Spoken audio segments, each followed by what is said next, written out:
Hi guys, Killer J and Phantom. and today we're gonna do some X-Men the arcade game. Yeah, man, this is I think I had something like this on a different console, but this is the PSN reboot of the classic arcade version. Yeah, X-Men Konami. Oh my God, Konami, you did a good job with this game, bringing over to the PSN network and the Xbox Live. This is a very fun 6-player game. You can play this up to 6 people. That's why this is the first RMG review with 2-player action and done with a capture card. Yeah, it's a very solid game. You can see they kept a lot of the original arcade feel with the beat 'em up kind of way, and the graphics are very arcadey. The controls, because we're playing on PlayStation controllers, aren't as arcadey as they could be, but they definitely feel right and go with this classic game, which was definitely done well. And yes, the controls are very good. They're not like the arcade control. It'd be probably better playing on an arcade stick, but this is still fun button mashing at its finest here.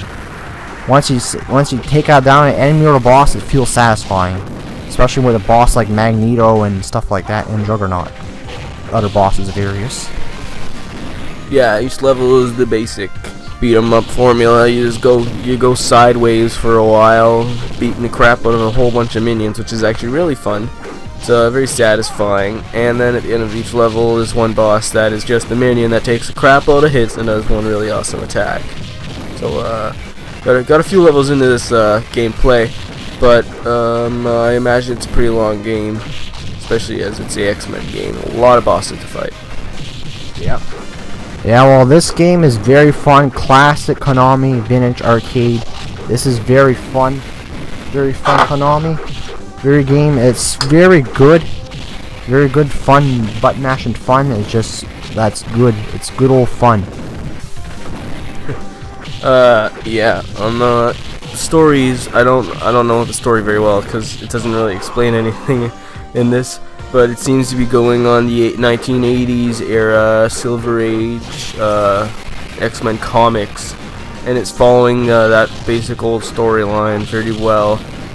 It has the same thing where it's usually Magneto and the Sentinels are invading. I think it's New York or some crap, and it's following that plot line. Yeah, well, it's just basically Magneto kidnaps Professor X. And then then Professor X comes out, and then it's illusion there. Yeah, it's Mystique there. Yeah, it's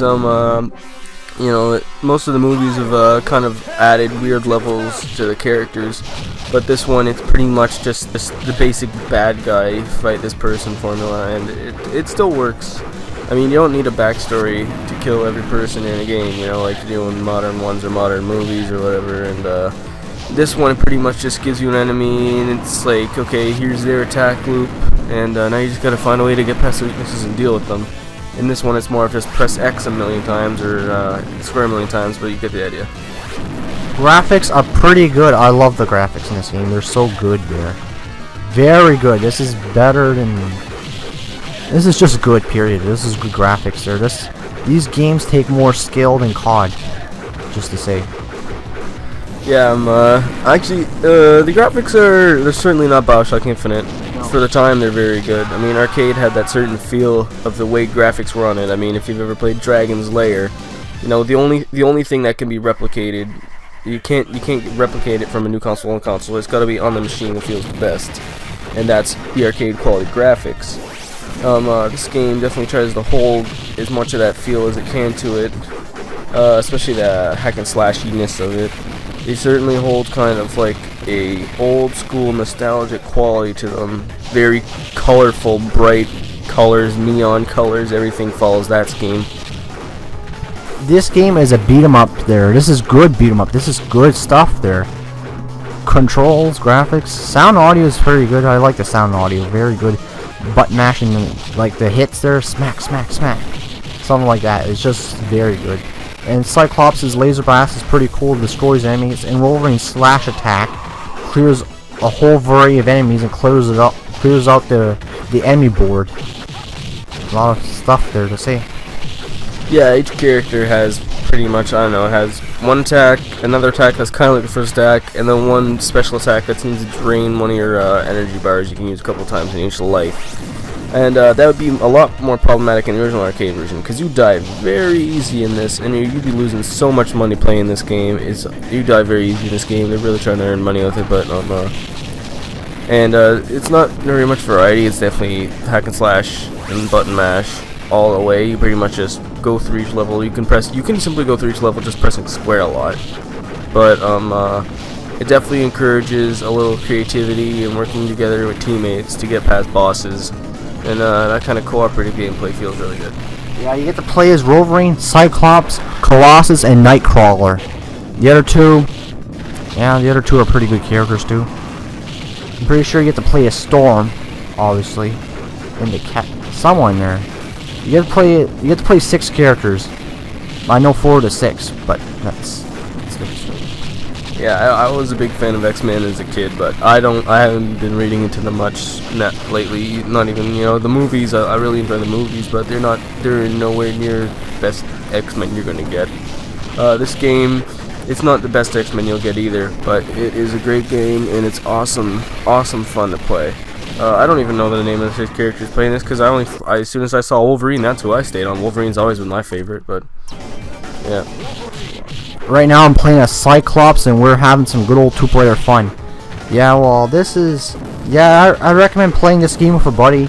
I recommend just good old button mash in there. It's just recommend playing it.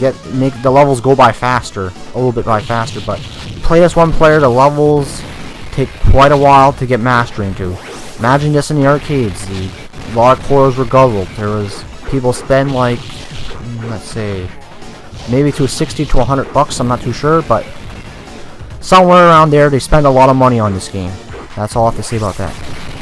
Yeah, I remember when I was younger, there was a little arcade in the area, and I used to play all kinds of arcade games there. And I'll tell you, if you spent $5 in one machine, that was an average day for you. You'd be spending a lot. Pretty much picture a game rental where you're paying in the rental fee on the game, but you're spending that for an hour of gameplay, not even. You were going to spend all your money on the game, get your ass whooped, but you had a good time. And this one takes away spending your money as much as it's just a little download fee. Honestly, you could probably pirate this if you want. I mean, they make these for emulators too, but this game is definitely recommendable. I would say don't put down every other game on the planet to play it, but if you got some spare change and you're looking for something to play with a couple buds, don't pick up one of the crappier new games that cost full price in most stores.